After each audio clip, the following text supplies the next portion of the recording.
Number 1, Gough's Cave, England. 14,700 years ago, in a limestone gorge in what is now Somerset, England, a group of people sat inside a cave and drank from the skulls of their dead. Not strangers, not enemies captured in battle, their own people, possibly their own family. Gough's Cave extends roughly 3.5 kilometers into the cliffs of Cheddar Gorge. It was first excavated in the 1890s, but the material that changed everything was recovered between 1987 and 1992 by a team from the Natural History Museum in London. What they found in those layers, dating to approximately 14,700 years ago, was an assemblage of human bones that had been processed exactly like food. At least 5 individuals are represented in the fragments. 3 of their skulls had been shaped into cups. The parietal and frontal bones were systematically detached from the rest of the cranium, the edges carefully scraped smooth, the interior surfaces cleaned. This was not incidental breakage. This was craft. Sylvia Bello, a researcher at the Natural History Museum, published the analysis in a 2011 paper in PLOS 1 and identified them as the oldest directly dated human skull cups in the world. The cut marks on those skull cups are indistinguishable from the marks on butchered horse and red deer bones found in the exact same layer. The long bones, femora, tibiae, humeri, show percussion fractures consistent with marrow extraction, the same technique, the same placement, the same intent, applied to humans and animals without distinction. And this was not a one-time event. The stratigraphic evidence shows repeated episodes of this behavior across what may have been multiple generations. These people belong to the Magdalenian culture, the same tradition that produced the extraordinary cave paintings and bone carvings across France and Spain. They carried engraved bone objects, including a bâton percé, a perforated rod thought to be a ritual object or tool straightener. They were not desperate survivors eating each other in a famine. They were culturally sophisticated, fully anatomically modern Homo sapiens with symbolic traditions, fine art, and a taste for human flesh. Zooarchaeologist Eric Trinkhaus has drawn the distinction between survival cannibalism, rare, disorganized, born of desperation, and what he calls ritualistic or gastronomic cannibalism, where human bodies are processed systematically, identically to animal prey. Gough's Cave falls firmly in the second category.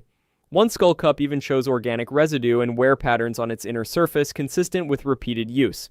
Someone drank from it more than once. A 2021 stable isotope analysis made it worse. The consumed individuals were local. Their diets matched the site's fauna, and at least some of them were closely related to the people who ate them. Kin cannibalism. Francesco De Rico, a specialist in Paleolithic symbolic behavior, has pointed out that the single strongest diagnostic criterion for gastronomic rather than funerary cannibalism is the mixing of human remains with food refuse. At Gough's Cave, there is no formal burial. The human bones are entirely fragmented and scattered among the leftovers of horse and deer meals. The Magdalenian people who did this were fully modern humans. The same species as you, they made beautiful things, they also made cups from the heads of their relatives. And if that unsettles you, consider this: they were not the strangest thing found inside a cave. The next entry is not about what humans did. It is about what was never human at all. Number 2, Liang Cave, Flores, Indonesia. In September of 2003, inside a limestone cave on the Indonesian island of Flores, archaeologists Thomas Sutikna and Mike Morwood uncovered a skeleton that should not have existed. It was an adult female. She stood 1 meter and 6 centimeters tall. Her brain was roughly 380 to 417 cubic centimeters, about the size of a chimpanzee's, and roughly 1/3 the volume of yours. She was not a child. She was not deformed. She was a fully grown member of a species no one had ever seen before. The specimen, designated LB1, was published in Nature in October of 2004 under the species name Homo floresiensis. The media called her the Hobbit. The scientific community called her impossible. Liang Bua, which means cool cave in the local Manggarai language, is an enormous chamber, roughly 40 meters wide and 25 meters high, at its entrance, set into the Wairikang Valley of western Flores. At least 9 individuals have been recovered from the site, designated LB1 through LB9, but LB1 remains the most complete. and everything about her anatomy is wrong by modern human standards. Her arms are long relative to her legs, her feet are enormous, 70% the length of her femur, compared to roughly 55% in a modern human. Her shoulder morphology looks more like an Australopithecine than a member of our genus. The initial reaction from some researchers was that she had to be pathological. Robert Martin of the Field Museum and Makie Henneberg of the University of Adelaide proposed she was a modern human with microcephaly, a developmental condition causing an abnormally small brain. That hypothesis held up until Matthew Tocheri of the Smithsonian Institution published a paper in Science in 2007 examining her wrist bones. They were primitive, not just small, structurally different from modern humans and Neanderthals, resembling instead the wrist architecture of African apes and early hominins. You cannot get that from a brain disorder. Microcephaly does not reshape your wrist. The mainstream explanation is island dwarfism, the well-documented evolutionary process by which large animals shrink on isolated islands due to limited resources. The same island produced Stegodon florensis insularis, a dwarf elephant. The same ecological pressure that shrank an elephant apparently shrank a hominin. But a 2016 cladistic analysis by Argue and colleagues in the Journal of Human Evolution placed Homo floresiensis as a sister taxon to Homo habilis, a species that lived in Africa roughly 2 million years ago. If that placement is correct, it means a hominin lineage left Africa before Homo erectus, crossed at least one open water barrier to reach an island beyond the Wallace Line, and survived in isolation until approximately 50,000 years ago. 50,000 years ago. That is within the time frame of modern human expansion through the Indonesian archipelago. When Homo sapiens arrived on Flores, these creatures were still there. 1 meter tall, with brains the size of grapefruits, sharing an island with Komodo dragons and giant storks. The local Manggarai people have oral traditions about the Ebu Gogo, small, hairy, cave-dwelling creatures that raided villages and were eventually driven off. Anthropologist Gregory Forth of the University of Alberta has documented these stories and noted their possible correspondence with Homo floresiensis, though he has not claimed direct continuity. In 2019, a similar discovery on the nearby island of Luzon, Homo luzonensis, another small-bodied, primitive-featured hominin, confirmed that Flores was not an anomaly. Island Southeast Asia was a refuge for archaic humans well into the era of our own species. No ancient DNA has been recovered from Liang Bua. The tropical preservation conditions have destroyed it. We may never know exactly what Homo floresiensis was or how long it truly survived. But the cave preserved enough to prove that as recently as 50,000 years ago, we were not alone. And the next cave preserved evidence of what our closest relatives did when they were. Number 3, Krapina Cave, Croatia. Near the town of Krapina in northwestern Croatia, a partially collapsed sandstone overhang sits on Hushnjakovo Hill. It is not a deep cave. It was originally about 15 meters wide and 8 meters deep. But between 1899 and 1905, Croatian paleontologist Dragutin Gorjanović Kramberger excavated from this modest shelter the largest single assemblage of Neanderthal remains ever found at one site. That record still stands. Approximately 900 skeletal fragments, a minimum of 23 to 29 individuals, though some researchers push the count as high as 75 to 80 based on tooth counts alone. And something had happened to them. The remains date to approximately 120,000 to 130,000 years ago, the last interglacial, a warm period when Europe's forests extended further north than they do today. Children and juveniles are dramatically overrepresented. A 1999 analysis by Eric Trinkhaus estimated that subadults make up at least 50 to 60% of the identifiable individuals. That is not a natural mortality profile. Something was selecting for the young.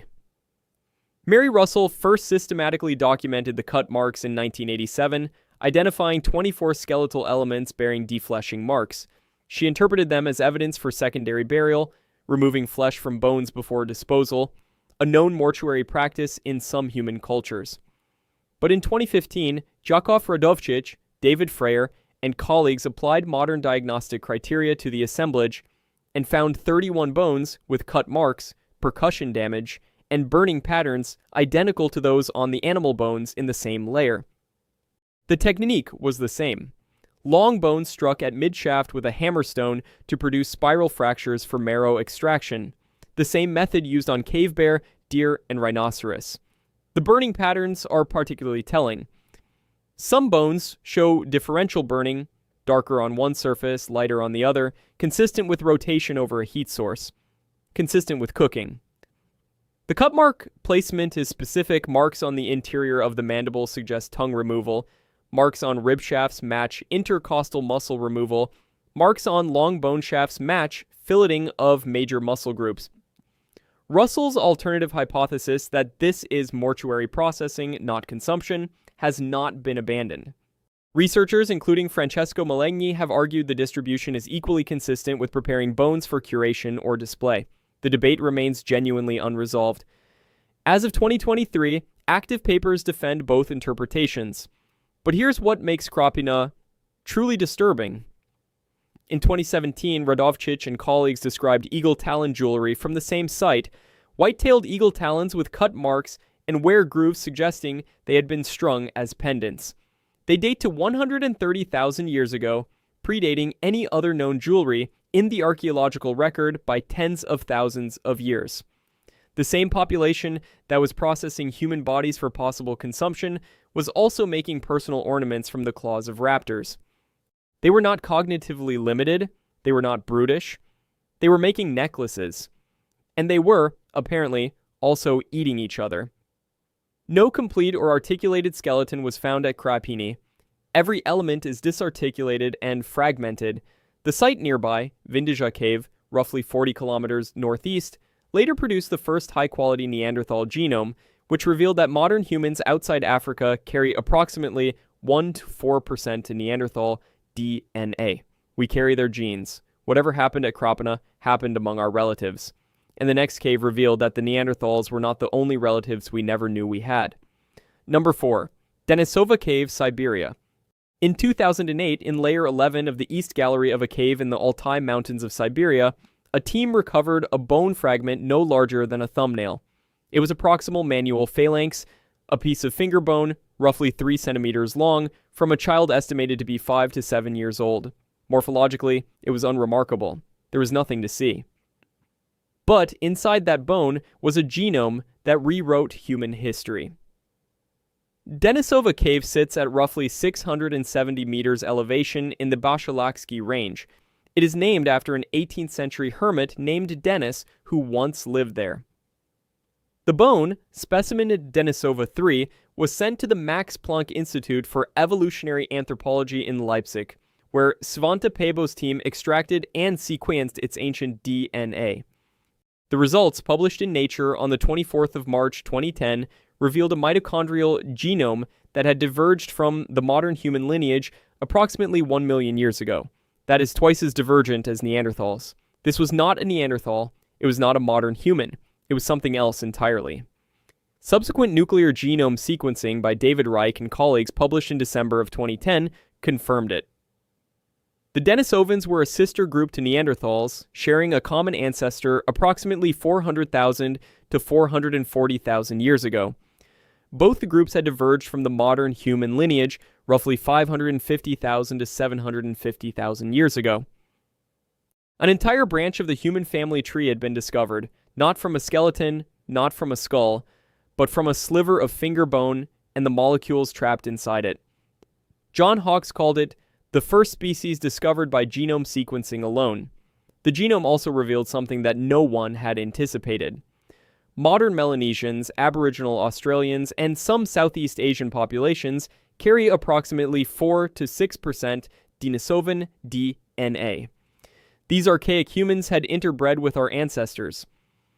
And in 2014, a study by Rasmus Nielsen and colleagues in Nature demonstrated that Tibetans carry a version of the EPA-S1 gene, which regulates response to low oxygen at high altitude, that is almost identical to the Denisovan version and highly divergent from all other human populations. The ability of Tibetans to live at extreme altitude was, most likely, inherited from Denisovans, a survival advantage literally borrowed from an extinct species. But the most staggering specimen from Denisova Cave came in 2018. A 2.5 centimeter bone fragment, designated Denisova 11 and informally called Denny, was analyzed by Vivienne Sloan, Pabo, and colleagues. Her genome was approximately 38.6% Neanderthal and 38.4% Denisovan. She was a first-generation hybrid. Her mother was a Neanderthal, her father was a Denisovan, and her Neanderthal mother was more closely related to Neanderthals from Vindija Cave in Croatia, roughly 3,000 kilometers to the west, than two Neanderthals from nearby Chagirskaya Cave. Someone had traveled a very long way before that child was conceived. The cave also yielded a molar, Denisova 4, so large it was initially classified as a cave beartooth. And from the sediment itself, ancient DNA was extracted spanning approximately 300,000 years of occupation. Polished bone needles, shell, and ivory beads, and a chlorite bracelet showing evidence of rotary drilling were found in layers associated with Denisovan remains, material culture previously attributed exclusively to modern humans.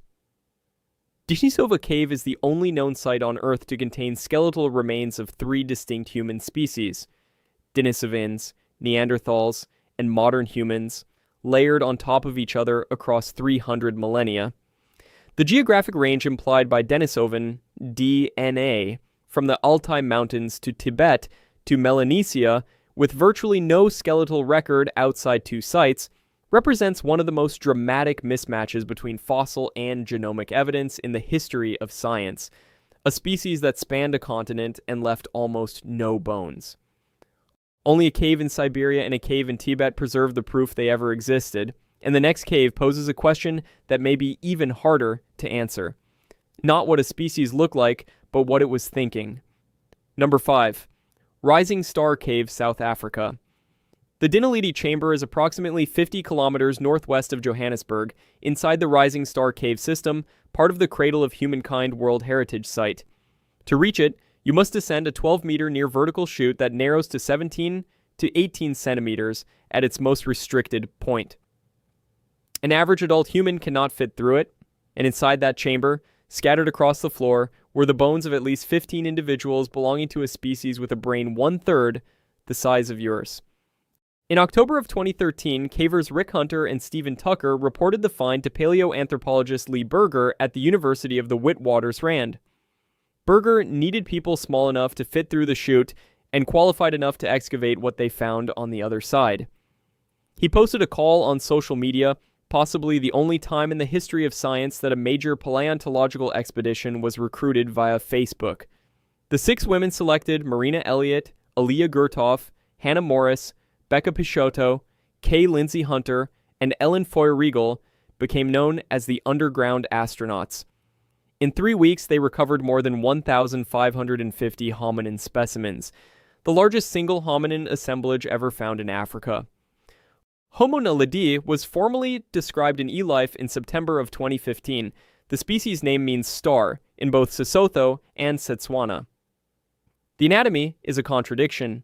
The cranial capacity is approximately 465 to 610 cubic centimeters, below Homo erectus, closer to Homo habilis.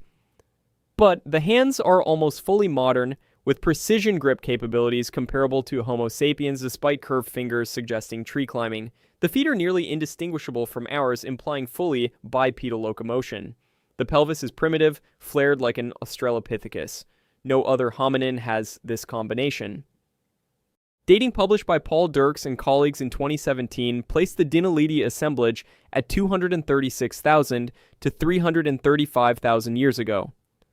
Not 2 million. Not 1 million. 300,000 years ago, a time when early Homo sapiens already existed in Africa, Homo naledi was not an ancestor, it was a neighbor. A second chamber, the Lasidi chamber, even harder to access, contained a near-complete skeleton and 2 additional individuals. No stone tools were found in either chamber, no food debris, no carnivore remains, no evidence of flooding that could have washed the bodies in. The extreme difficulty of access, the absence of any other explanation, and the demographic spread, adults, subadults, and infants, led Berger and colleagues to propose that Homo naledi deliberately carried its dead into the chamber. Intentional disposal of the dead.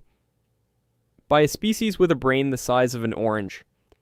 Critics, including Tim White and Christoph Zollikofer, have argued for a now sealed entrance that would have allowed bodies to fall in passively. But uranium-thorium dating confirmed no major flood events affected the chamber since deposition, weakening the accidental accumulation model. Ralph Holloway's endocast studies showed that despite its small size, Homo naledi's prefrontal cortex was organized more like Homo than like Australopithecus. The architecture of higher cognition was present even in a brain one-third the volume of ours. A 2023 preprint, not yet peer-reviewed, claimed to have found evidence of fire use in the Dinaledi chamber. Burnt bone and charred plant material. If confirmed, it would be the oldest evidence of controlled fire by a small-brained hominin. The implications for what intelligence requires would be profound. If Homo naledi was indeed carrying its dead underground 300,000 years ago, then mortuary behavior is not a modern human invention. It is not even a big-brained hominin invention. And the question of how deep that impulse runs takes us to the next cave, where the evidence is 800,000 years old and the victims are mostly children. Number 6. Gran Dolina, TD6, Atapuerca, Spain. The Sierra de Atapuerca is a limestone karst system roughly 15 kilometers east of the city of Burgos in northern Spain. In the 19th century, a railway company cut a trench through the hillside and in doing so, sliced open a series of cave deposits that would become one of the most important archaeological sites on Earth. Gran Dolina is one of those caves, and its sixth stratigraphic unit, TD6, contains the oldest confirmed evidence of cannibalism in Europe. The layer dates to approximately 780,000 to 850,000 years ago, based on its position just above the Matuyama-Brunhes paleomagnetic reversal. The assemblage was first reported in Science in 1995 by Eudald Carbonell and colleagues. By 2020, continued excavation had produced over 170 hominin fragments representing at least 11 individuals. The majority are children, unfused growth plates, unerupted third molars, juvenile dental morphology. Whatever happened at Gran Dolina, it happened disproportionately to the young. The taphonomic analysis by Yolanda Fernandez Halvo, published in the Journal of Human Evolution in 1999, was definitive.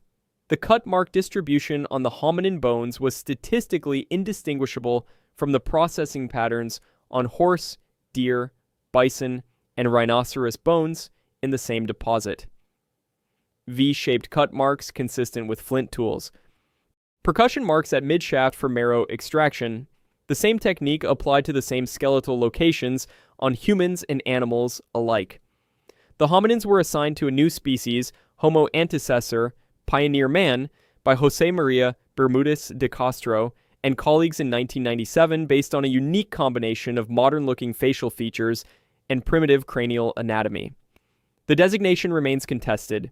Ian Tattersall and Chris Stringer have argued the material could represent juvenile Homo heidelbergensis.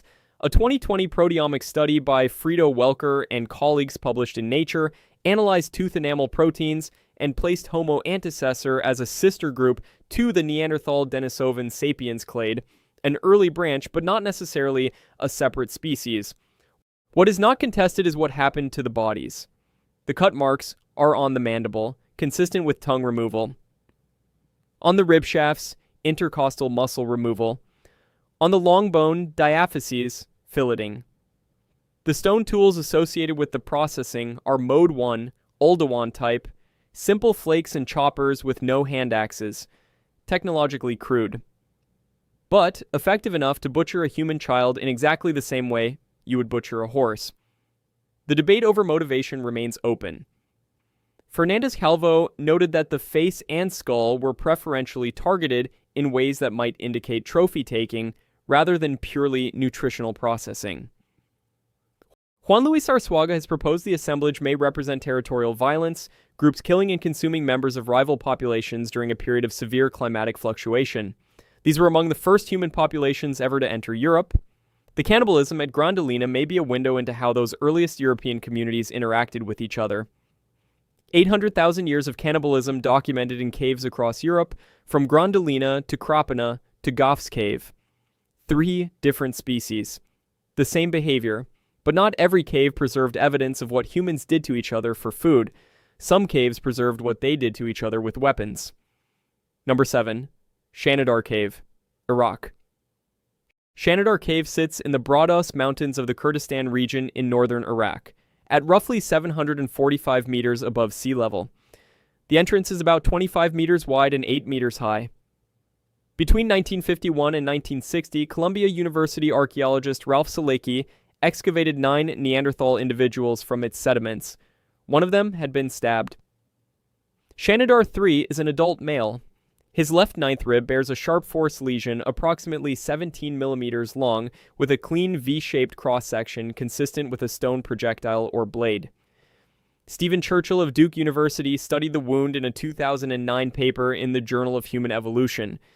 He conducted ballistic experiments with replica stone-tipped spears and concluded that the wound angle and depth are most consistent with a spear thrown from a distance of several meters at a downward angle, implying the attacker was either elevated above the victim or the victim was crouching or seated when struck.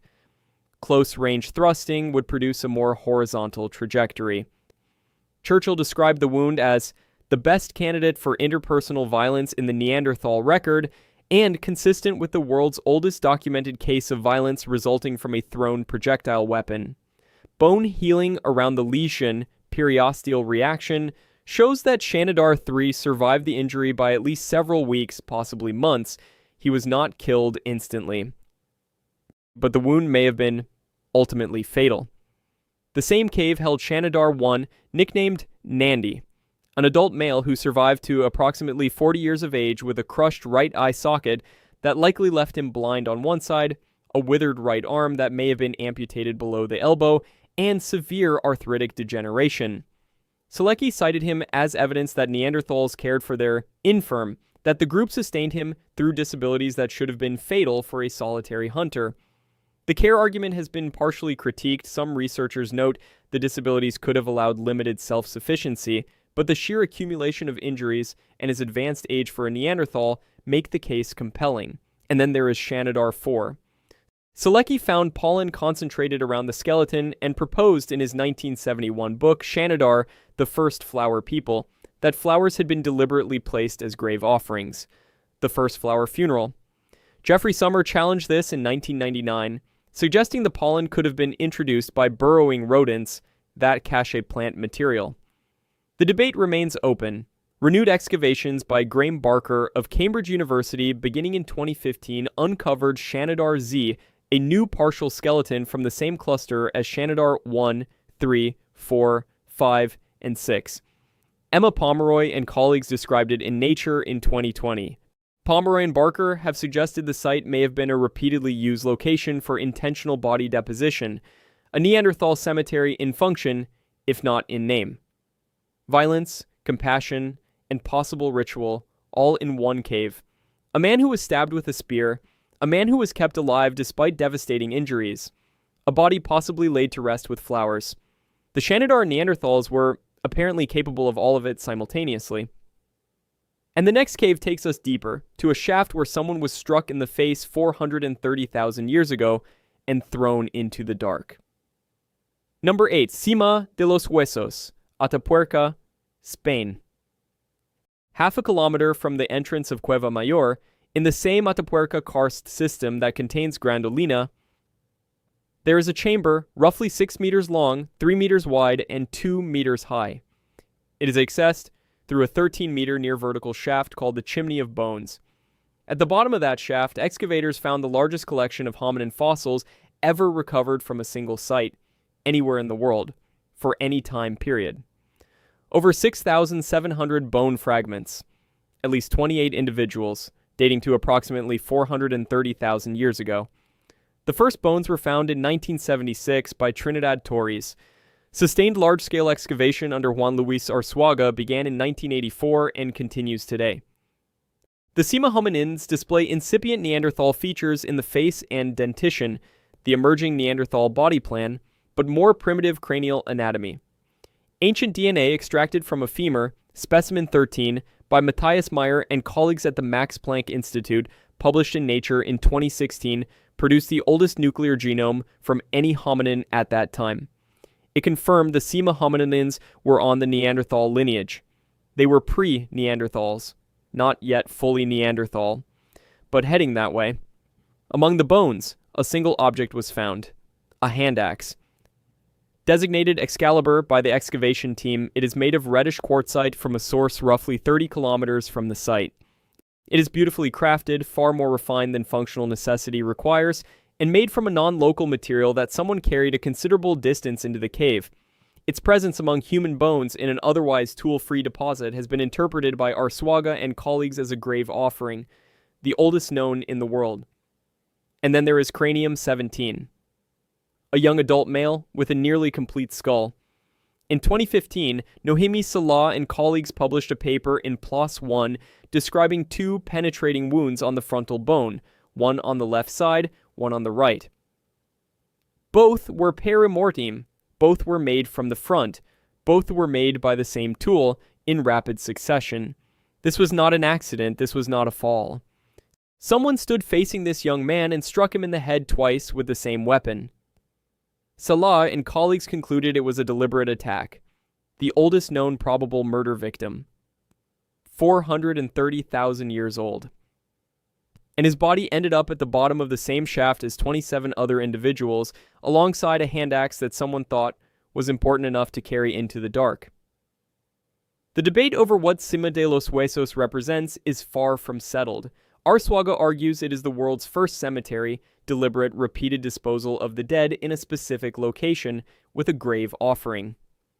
Tim White has argued the accumulation might represent bodies being disposed of as waste or natural deaths in the shaft. The demographic profile, a range of ages, both sexes in roughly equal proportions, is consistent with a natural community. No cut marks or violence appear on the majority of specimens. But Cranium 17 was murdered, and Excalibur was placed. If Arsuaga is correct, the psychological concept of death as something requiring a ritual response, something that cannot simply be ignored, is not a modern human innovation. It is at least 430,000 years old. It predates Homo sapiens by approximately 200,000 years. And it was practiced by a species that was not yet fully Neanderthal, in a chamber so difficult to reach that placing bodies there required effort, planning, and purpose. The caves keep forcing the same question. How far back does the human mind really go? The next cave pushes it further, not with bones, but with something arranged in the dark 36,000 years ago and left untouched until 1994. Number 9, Chauvet, Cave Bear, Skull Altar, France.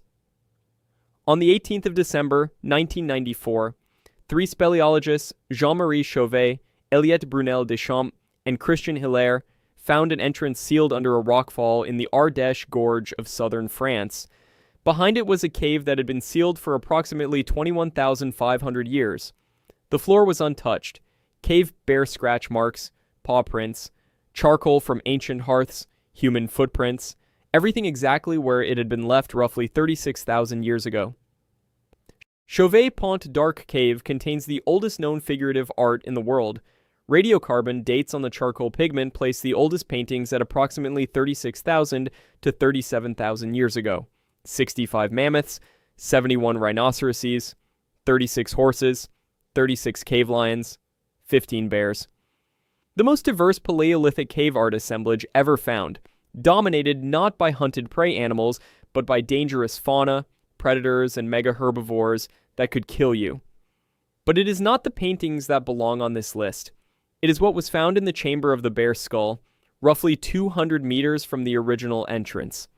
A large, flat-topped limestone block, approximately 1 meter high, sits in the center of the chamber. On top of it, placed upright, facing outward, with its lower jaw positioned anatomically, is a cave bear skull. It did not fall there. It was deliberately placed. Surrounding and beneath the central block are approximately 30 to 40 additional cave bear skulls and skull fragments, many arranged in non-random orientations. The density of bear skulls in this specific chamber is anomalous compared to the rest of the cave. Jean Clotz, the leading Chauvet researcher for 2 decades, and Michel Laure-Blanchet have both described the arrangement as consistent with an intentional display or offering. Cave bears Ursus spelaeus were massive animals. Adults weighed 400 to 600 kilograms. They stood roughly 1.7 meters at the shoulder. They used these caves for hibernation, leaving scratch marks and occasionally dying inside, their skeletons preserved on the cave floor. But the bones at Chauvet show no butchery marks. The bears were not eaten. Whatever the people of Chauvet did with those skulls, it was not about food. The bear cult hypothesis has a long and controversial history in European prehistory. Hugo Obermeier and others noted similar skull arrangements at Drachenloch Cave in Switzerland and Régordu Cave in France, but those sites were excavated with pre-modern methods, and many of the reported arrangements may be taphonomic artifacts, natural processes mimicking intentional placement. Chauvet is different. The cave was sealed and undisturbed for 21,500 years. It was discovered and documented under modern scientific conditions with full photography before any material was moved. The central skull on the raised platform is unambiguous. Charcoal on the skull chamber floor has been radiocarbon dated, confirming human presence in the chamber during the correct period. And near the skull chamber, preserved in hardened clay, is a child's footprint, approximately the size of a UK child's shoe size 3 to 4, suggesting a child of about 8 to 10 years old. A child walked through this space, near the altar, in the dark. Klotz has published the thesis that the paintings and the skull arrangement are best understood within a shamanistic framework, the cave as a permeable boundary between the living world and the spirit world, with bears as liminal entities occupying both. Researchers like Ian Davidson prefer more cautious positions. The concept of ritual intent is inherently unverifiable in the archaeological record, but the arrangement is statistically anomalous, deliberately placed and associated with a site of extraordinary symbolic activity. It is the strongest candidate for the world's oldest intentional ritual arrangement. The Chauvet people used the cave for something beyond survival. They painted its walls with predators. They arranged the skulls of the largest animals they shared the landscape with. They brought their children into the dark. And the final cave on this list shows that humans used caves for something else entirely, not as cathedrals, but as weapons. Number 10. La Cotte de Saint-Brelade, Jersey. On the southwest corner of Jersey, the largest of the Channel Islands, sitting in the English Channel between England and France, there's a collapsed sea cave that is not really a cave at all. La Cotte de Saint-Brelade is a granite ravine, 2 rocky headlands forming a natural funnel. Today it faces the sea. But during the Pleistocene, when sea levels dropped by up to 120 meters, Jersey was not an island. It was a promontory projecting over a vast, flat, frozen plain, the floor of what is now the English Channel, teeming with woolly mammoths, woolly rhinoceroses, horses, and other megafauna. And at the base of that promontory, Neanderthals piled the dead. The primary bone heap layer 3 was excavated by C.B.M. McBurney of Cambridge University between 1961 and 1978. It contains the remains of at least 5 woolly mammoths and 2 woolly rhinoceroses. But the composition of the heap is what tells the story. The bones are predominantly skulls and scapulae, shoulder blades, the heaviest, least nutritionally valuable parts of the carcass. Ribs and long bones, the parts with the most meat and marrow, are underrepresented. That pattern does not match normal butchery, it matches something else. McBurney proposed the Neanderthal game drive interpretation, subsequently elaborated by Paul Pettit of Durham University and others. The headland acted as a natural funnel. Neanderthals drove the animals toward the cliff edge or to a point where they could be killed more easily, and the skulls and scapulae, being the heaviest leading mass of a falling body, rolled to the base of the cliff, while lighter, meatier elements were carried away for processing elsewhere. A 2023 study by Nick Ashton, Andy Shaw, and colleagues used 3-dimensional surface modeling to reconstruct the headland topography during glacial conditions. The reconstruction confirmed a C-shaped promontory approximately 30 meters high above the plain, a killing floor. An adult woolly mammoth weighed 5,000 to 8,000 kilograms. An adult woolly rhinoceros, 2,000 to 3,000. Driving animals of that size toward a cliff edge and coordinating the kill required group planning, communication, knowledge of the topography, and the ability to transmit that knowledge across generations. The Mysterian stone tools found at the site, disc core flakes and scrapers, are appropriate for butchering, not killing. The cliff was the weapon. The tools were for what came after. The dating places the bone heap at approximately 200,000 to 240,000 years ago.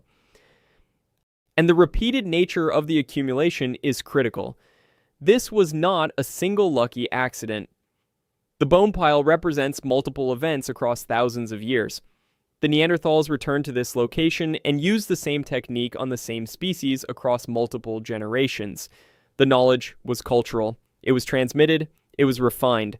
Cotte contains one of the longest continuous Paleolithic sequences in northwestern Europe, cultural layers spanning approximately 240,000 to 47,000 years ago, nearly 200,000 years of Neanderthal use of the same location. Will Robrooks of Leiden University has described the behavior at Cotte as broadly modern, coordinated drives, landscape knowledge, cultural transmission of effective strategies. A characterization that demolishes the old image of Neanderthals as dim-witted, opportunistic scavengers. Ongoing work by a joint team from the British Museum and University of Southampton has confirmed multiple separate bone accumulation events separated by periods of cave abandonment consistent with seasonal or periodic return rather than continuous habitation. They came back, they remembered, they taught their children where the cliff was and how to use it. These 10 caves span approximately 800,000 years and at least 5 different human species. 3 of them preserved cannibalism at Gran, Dolina, Krapina, and Gough's cave, practiced by Homo antecessor, Neanderthals, and anatomically modern humans, respectively. The technique was identical across species and across hundreds of thousands of years.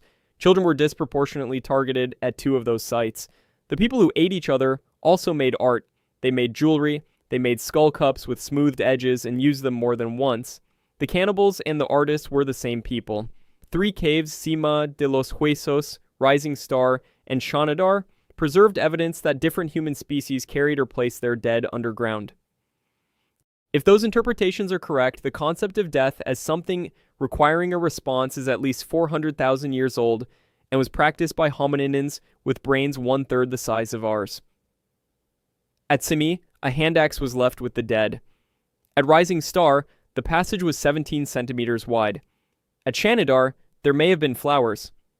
Denisova Cave proved that an entire species, geographically distributed from Siberia to Melanesia, could exist and vanish, leaving behind a single finger bone and a trace in our DNA.